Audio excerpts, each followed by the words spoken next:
Oui, alors je voudrais vous présenter mes vœux pour cette année. Je n'ai pas l'habitude de ce type d'exercice, mais tout de même, on va essayer. Et la première chose, la première pensée qui me vient à l'esprit, c'est une pensée pour les riches de cette ville. Parce que si effectivement le Front de gauche prenait le pouvoir, ce que j'espère réellement dans cette ville, eh bien, je voudrais leur dire qu'il y aura une nouvelle répartition des richesses et nous mettrions en place aussi une révision des bases de calcul des taxes d'habitation et de la taxe foncière au niveau de Clermont-Ferrand, parce que beaucoup de gens ne le savent pas, mais à l'heure actuelle, il y a une véritable injustice fiscale, puisque les quartiers, en particulier les quartiers HLM, payent énormément de taxes d'habitation et de taxes foncières, alors que beaucoup d'appartements richement décorés, richement aménagés du centre-ville sont encore pratiquement à la taxation ancienne, c'est-à-dire ils payent pratiquement rien. Donc je voudrais leur dire de ne pas se paniquer et surtout d'avoir empathie pour tous les pauvres de cette ville pour qu'il y ait enfin une nouvelle répartition des richesses sur cette ville. La deuxième chose que je voudrais dire, c'est que nous souhaitons qu'il y ait une ville où il fasse bon vivre. Évidemment, tout le monde dit ça, je n'ai jamais vu un seul candidat qui dise qu'il faudrait une ville dans laquelle on vive moins bien demain qu'on vit aujourd'hui. Mais nous faisons des propositions concrètes. Pensez-vous sérieusement que lorsqu'il va être mis 90 millions d'euros au minimum pour faire en sorte que le stade Gabriel Montpied passe de 12 000 places à 30 000 places, pensez-vous réellement que ça contribue à vivre mieux dans cette ville? Je pense, moi, au contraire, que c'est un gaspillage totalement inutile et qu'on devrait consacrer ces sommes au fait que aujourd'hui nous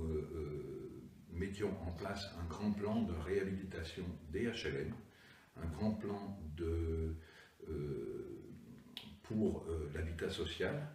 d'une part réhabilitation évidemment, mais d'autre part aussi construction d'habitats sociaux, parce que cette ville en manque cruellement. C'est ce que nous appelons, nous, effectivement, vivre mieux dans cette ville. Ensuite, je voudrais aussi insister sur le fait que nous voulons mettre en place une municipalité qui protège ses concitoyens. C'est quand même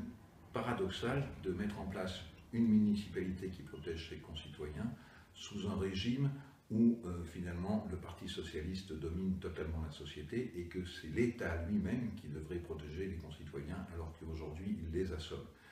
Nous nous engageons à ne pas augmenter les impôts, évidemment, à, comme je l'ai dit tout à l'heure, réviser les bases d'imposition. Nous nous engageons aussi à mettre en place la gratuité des transports, qui est un élément fondamental de notre programme, puisque cette gratuité permettra de dégager des centaines et des centaines d'euros par an pour l'ensemble des familles modestes et des familles aussi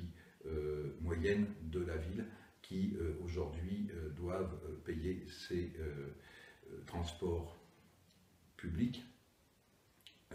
Vous savez, ou tout du moins vous ne savez peut-être pas, mais que par exemple cela fonctionne très bien dans une agglomération comme celle d'Aubagne où il y a 110 000 habitants. Ceci est possible, nous voudrions mettre aussi en place la gratuité des 20 premiers mètres cubes d'eau par personne,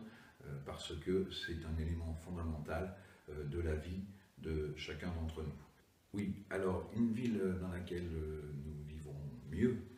c'est une ville effectivement dans laquelle il y aura plus d'emplois, parce que cette question est une question cruciale, mais nous ne sommes pas comme les autres, nous ne vous promettons pas de mettre en place des milliers d'emplois,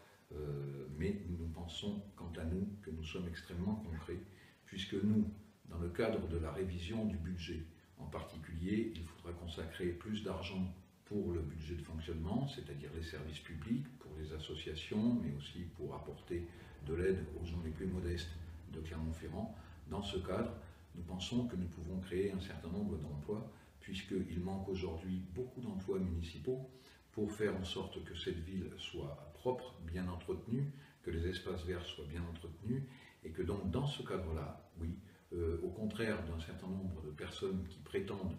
en particulier la droite, qu'il faut diminuer le nombre de fonctionnaires au niveau de la municipalité, nous pensons qu'il faut l'augmenter pour le bien-être de chacun. D'autre part, nous pensons qu'il faut arrêter les externalisations. Chacun d'entre vous a pu voir des entreprises venues, par exemple, de la Haute-Loire pour entretenir nos espaces verts. Nous croyons qu'il faut faire entretenir nos espaces verts par les Clermontois et en particulier par les plus jeunes Clermontois dans le cadre d'une véritable embauche dans le service public de la mairie. Nous voulons aussi créer un certain nombre d'emplois qui ne sont pas délocalisables en mettant en place et en permettant et en accentuant les circuits courts et en mettant en place toute une zone maraîchère qui serait hors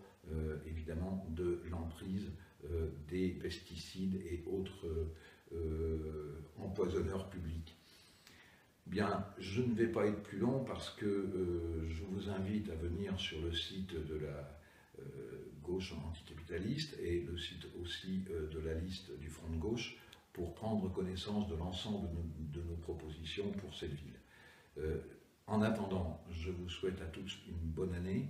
J'espère que la liste Front de gauche fera le score maximum pour améliorer les conditions dans cette ville et je vous donne toutes mes amitiés.